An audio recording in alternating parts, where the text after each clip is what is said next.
ఎడారిలో సెలయేర్లు.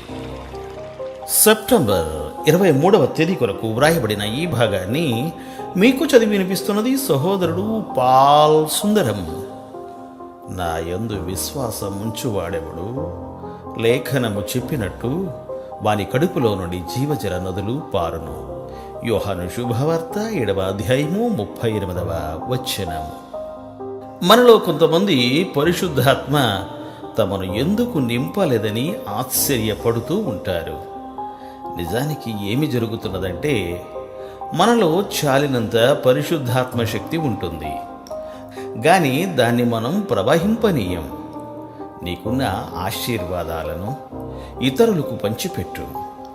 సేవను ఇంకా విస్తారంగా చేసే పథకాలు సిద్ధపరుచుకో. అప్పుడు పరిశుద్ధాత్మ దేవుడు నీతో ఉంటాడు. ఆ పనులకు కావలసిన దీవెనలను నీకు ఇస్తాడు. అప్పుడు నువ్వు ఇతరులకు ఇవ్వగలవు అని ఆయనకు నమ్మకం కుదిరితే ఆయన నీకు సమృద్ధిగా అనుగ్రహిస్తాడు. ప్రకృతిలో ఈ ఆత్మీయ సత్యాన్ని పోలిన ఒక దృశ్యం ఉంది. గాలి తెరల తాకిడికి సంగీతం వినిపించే సంగీత వాయిద్యం ఉంది. స్వతహాగా దానిలో సంగీతం అంటూ ఏమీ లేదు. అయితే దీని తీగల మీదుగా గాలి వీచినప్పుడు తీయని సంగీత ధ్వనులు వినిపిస్తాయి. దేవదూతల గాయక బృందం ఆ తీగలపై నిలిచి పాడుతున్నారా అనిపించే అంత మధురంగా ఆ సంగీతం ఉంటుంది. మన హృదయాలను కూడా ఈ విధంగానే పరిశుద్ధాత్మ స్పర్శ కోసం సిద్ధంగా ఉంచుకోవాలి. తన ఇష్టమైనప్పుడు ఆయన దాన్ని ప్రయోగిస్తాడు. ఆయన సమక్షంలో ఓపికతో సిద్ధపాటుతో కనిపెట్టుకుని ఉండాలి. అపోస్తలులు మేడగదిలో పరిశుద్ధాత్మ బాప్తిస్మం పొందినప్పుడు ఆ గదిని అద్దెకు తీసేసుకుని అక్కడే జీవితాంతం జపం చేస్తూ కూర్చోలేదు.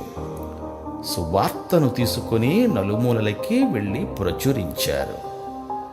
నా రొట్టె ముక్కను నేనొక్కడినే తింటే దిక్కులేని లోకం ఆకలితో సొక్కిపోతూ ఉన్న లోకప్రీతి చక్కబడేదెలా? మనకు రొట్టె ముక్కనిచ్చిన ప్రభువు అన్నాడు, ఉచితంగా దొరికింది ఉచితంగా పెట్టు.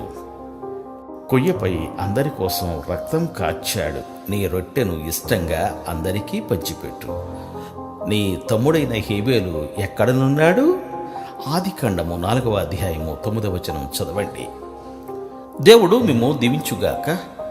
ఆమేన్. ఆమేన్.